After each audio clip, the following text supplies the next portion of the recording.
2 martie la Larnaca. Așa e chiria noastră. Ui, nici nu găsesc cuvinte rele să descriu. Deci ieri am fix în locul ăsta și de un bomb și un narcoman. Acolo la parcare, în genere, dansau nu știu ce chiu eu, 2 bieți.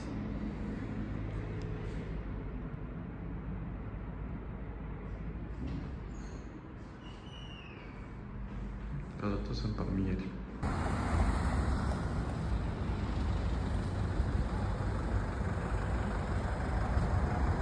Mașinile merg în sens opus. Wow, palmieri acolo sunt. E cald, bate soarele, dar încă pentru populația locală e destul de frig, ei umblă în scurte. E murdar, e prima țară care mă simt, da. E foarte murdar, gunoi, oameni strani, nu știu.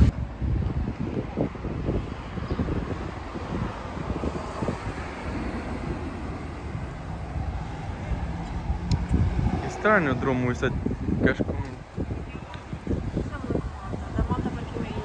Mai îngrijit.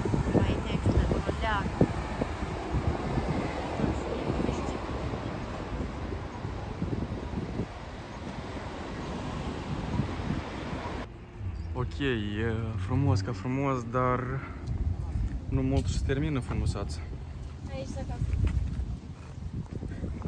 Dar uitați-vă așa și un parc ceva, niște rămășițuri de la o clădire foarte antică, chiar s-ar spune. Deja un cartier, pustiu și uitați-vă câte pisici, câți motănoi. Trebuie de văzut, trebuie de conspectat acești mițoi. Ui, motanule, ui. Și-s de mulți pisoi. Și-s de mulți pisoi. Clădiri de aceste vechi, clar că sunt extrem de multe și aici așa nou, făcută, reconstruită și aici cred că urmează, că locul ăsta e bun, ar trebui cumpărat și făcut așa, o chestie bună. Uite aici. Ia ca-și cactusul, ia-și motanul! Motanski!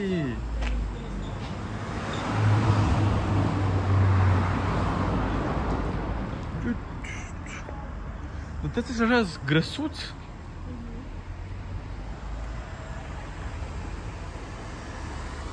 Uitați așa mașină, și rablă de mașină. Băi, un oarecare vibe este în Cipru ăsta, dacă sincer, așa e murdar, e vechi, e distrus total. De timp, de, nu știu, de sărășie. Dar, tipa, să te uiți odată la asta, să mergi, să vii, să vezi. Așa un loc sufletesc. Și o biserică și după câte vedem. Frumos. Și așa e liniște aici. E o mănăstire, cred. Cipru tot e țară creștină, ortodoxă. Așa o intersecție frumoasă la noi. Poliția, dacă așa scrie poliția, aetenomie, nu știu ce înseamnă asta. Autonomie, poate. Că autonomi. Cum v-am spus, mașinile tare vechi. Nu fac loc, mersi. Domnul chinez. 8 secunde! Deci avem clădiri mai noi. Se pare a fi hotele mai degrabă, da, chiar e hotel. Aici avem mai mult zonă turistică, clar câteți bombi și nas și e. Miros de mare, vântul este așa, e de bun. Și clar lucru foarte climatic aici tot sunt. Ieșiți afară, frații mei. Uitați-vă și de... cât e de limpide apa. Frumos. O altă biserică. Să presupunem că e medievală, da?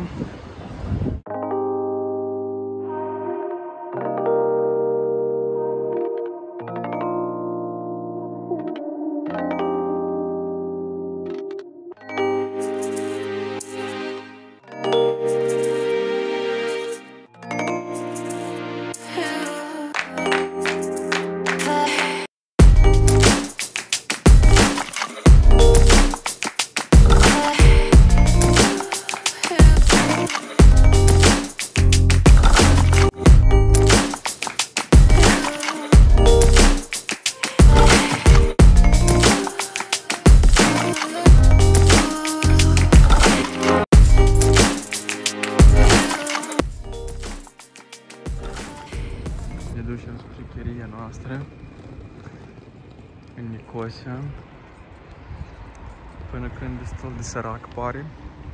Sunt niște clădiri simple. Peisajul mult nu s-a schimbat de cel din Larnaca, dar rămâne de văzut de pe am ajuns.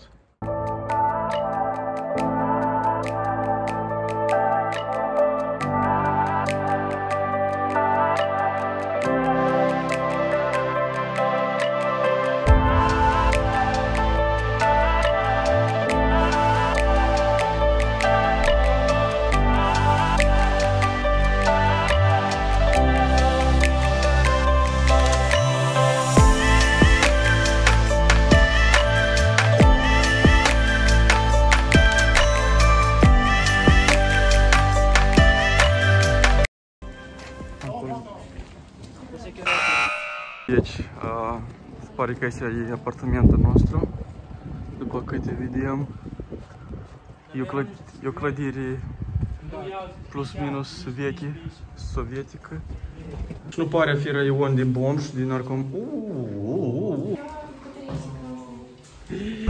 Ce nice! Afară plouă, de la soare s-a prefăcut în ploaie. Acolo palmierul meu preferat. Și că așa ce luim.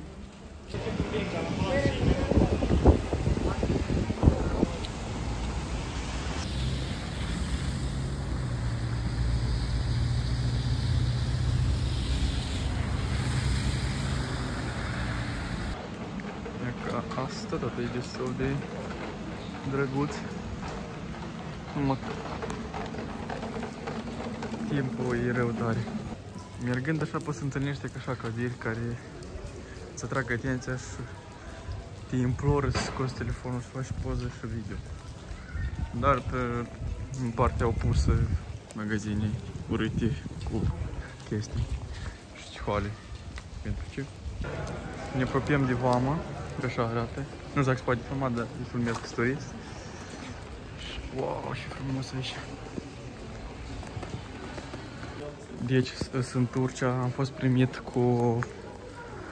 cu brio, cu like, cu succes.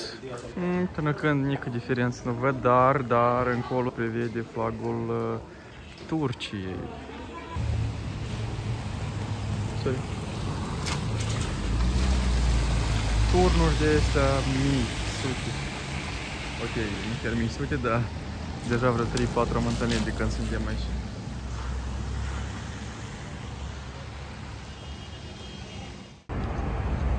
Suntem în America, Miami. Și uitați-vă și intersecții mari și absolut nou zebra. Unii zebra, nu există. Ei n-au oameni. Așa e centrul orașului. Așa, clădirile nu prea dau nădejde de o lume curată, dar cam practic clădirile sunt așa distruse, neîngrijite. Dar oricum are un vibe oraș.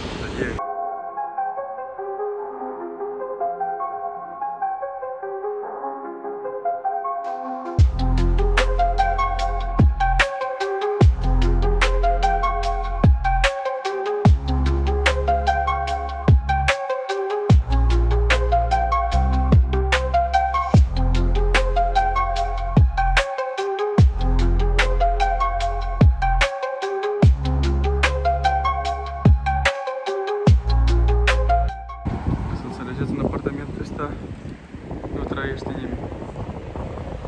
E pustiu. Dar pe lângă frumusețe mai este și partea opusă a porșilor. Da, nu-i perioada de scăldat, e patică în frigar. Stai să meditezi pe vreo poate oră. Așa poți liber. Și simplu tot ce se întâmplă în background. Nu știu ce se întâmplă așa. Oraș pur părăsit, așa nu merg mașini. Este un fel de graniță, tot e izolat, îngrădit. Și iată. Marea ideală, marea tare frumoasă. Și e curată aici față de acolo unde am arătat recent.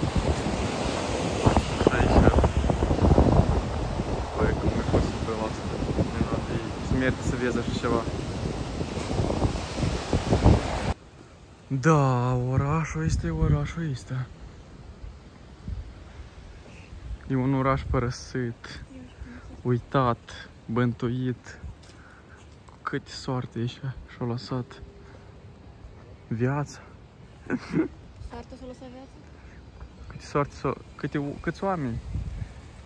Așa, multe ori ne întâlnim că poate să iasă, de exemplu, un soldat și să zice că nu fotografiați, vă rog. Dacă observați în multe de este banuri și nu prea se poate de filmat, de intrat, de atins. Dar că este așa un drum și doar poți să vizitezi, să te uiți, să admiri într-o oarecare măsură. Sunt multe magazine, multe restaurante părăsite, unde scrie suvenir, cafea, magazin de haine sau ceva de gen. Dar în mare parte sunt hotele, că și-au fost zonă de odihnă. Aproape plaja și sunt foarte multe hotele. Și cred că, nu știu, casă de cultură și ceva. Toyota, magazin Toyota, cred că și-au fost.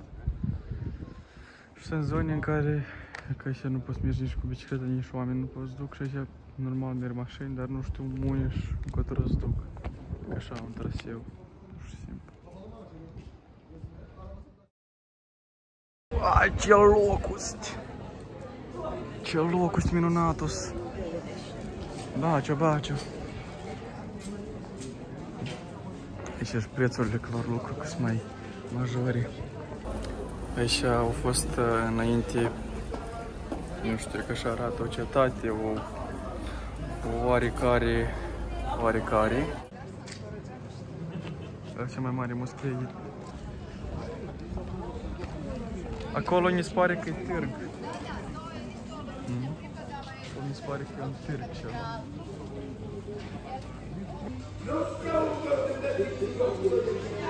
Și bazar. Pisici peste tot loc. E ca așa o locație și trăiesc oameni. Multe flori, multe gădeați, cam uscate și drept. Și că acolo trăiesc oameni. Ceva grăiesc. Și uite acolo chiar înăuntru în casă. Fac reparații ceva.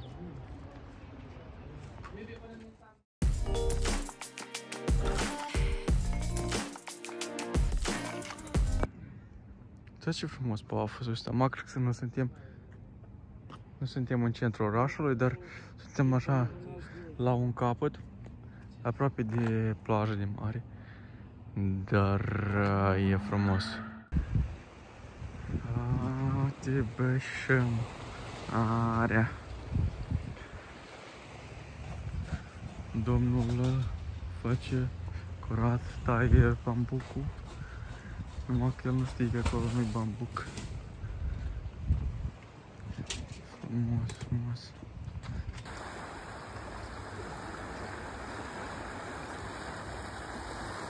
Deci suntem într-așa local, pe malul mării, acolo e marea, Pafos. Hai că așa ne-au dus, English breakfast, stuna, cappuccino. Dacă sincer.